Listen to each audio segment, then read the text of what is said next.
শুধুমাত্র এই কারণেই আমি সিএনজিতে ওঠা একদমই পছন্দ করি না। তো খুব বেশি বাধ্য হয়ে আমি কালকে একটা সিএনজি কল করেছিলাম। আর এই তো দেখতেই পাচ্ছেন সিএনজি আলা মামা কিন্তু পুরাটা রাস্তায় এরকম ক্রিকেট খেলা দেখতে দেখতে গিয়েছেন। মানে গাড়ি চালানোর থেকে তার কাছে খেলা দেখাটা খুব বেশি জরুরি ছিল। আবার এদেরকে কিছু বলাও যায় না, সব প্রশ্নের উত্তর একদম রেডি করা থাকে ওনাদের। সিএনজিতে উঠে এরকম বিড়ম্বনায় আমি অনেকবার পড়েছি। গাড়ি চালানোর সময় যদি ড্রাইভার এরকম অন্যমনস্ক থাকে তাহলে বলেন আমাদের লাইফ রিস্ক কতটা বেড়ে যায়। আপনাদের সাথেও কি এমনটা হয় নাকি শুধু আমার সাথেই হয়? আপনারা তো ভিডিওটা দেখছেন, তো এখন আমি কিছু কথা কইরাম আপনারা শুনুক। আমি সুনামগঞ্জ জেলার গোবিন্দগঞ্জ সিএনজি স্ট্যান্ডের লাইন ম্যানেজারের হিসাবে কথাটা কইরাম।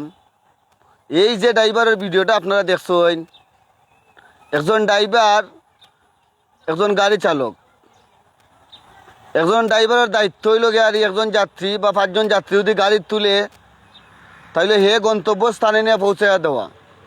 আর এই ড্রাইভারটা গাড়ির চলতি অবস্থায় হে স্টারিংয়ের উপরে মোবাইল তো ইয়ারি হে মোবাইল টিপার, অথচ হে জোয়া খেলার। আর আরেকজন যাত্রী পিছন তাকিয়ারি একজন মহিলা তার ভিডিও করতেছে, অথচ হে দেখেও না।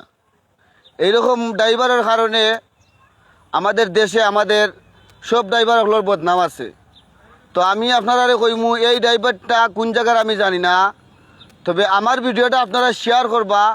এই ড্রাইভারটা যে জায়গার আছে, যেই জায়গাত আছে, এই ড্রাইভারটারে দইরাই না, যাতে এই ড্রাইভারটারে শাস্তি দেওয়া হয়। কারণ এর শাস্তি দেখে আর কোনো ড্রাইভারের চলতি অবস্থায় গাড়ি চালানি অবস্থায় কোনোদিন আর এইরকম মোবাইল টিপাইতো না এবং স্টারিংও মোবাইলটা হে জোয়া গেলতো না। আপনারা বেশি বেশি করে ভিডিওটা শেয়ার দিবা।